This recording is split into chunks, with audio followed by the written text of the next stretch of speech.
Formater son cerveau grâce à des mouvements oculaires de gauche à droite, c'est possible et ça s'appelle le MDR. Mais alors, d'où ça vient ? En 1987, la psychologue Francine Shapiro se promène dans un parc en Californie et d'un coup, elle est envahie par des idées angoissantes et remarque que ses yeux bougent rapidement de gauche à droite. I thought I stumbled upon some mind process that worked with thoughts.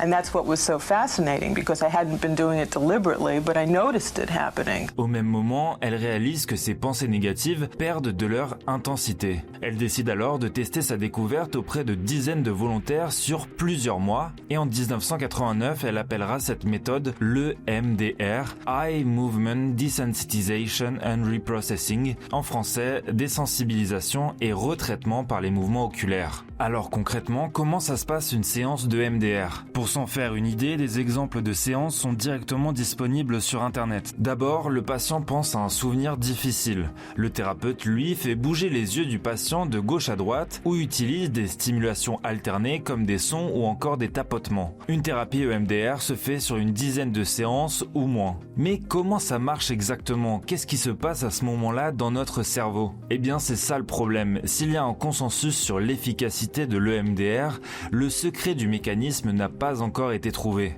Une des hypothèses serait que l'EMDR imiterait ce que fait notre cerveau pendant le sommeil paradoxal, la phase où on trie et consolide nos souvenirs. L'autre théorie suggère que l'EMDR surcharge la mémoire de travail lorsqu'une personne se remémore un souvenir traumatique. Le souvenir paraît moins intense émotionnellement et permettrait donc de diminuer les effets négatifs chez les personnes avec un trouble de stress post-traumatique. Ce qui est sûr, c'est que l'EMDR est une thérapie qui ne suffit pas en elle-même, elle s'intègre dans une prise en charge psychothérapique globale.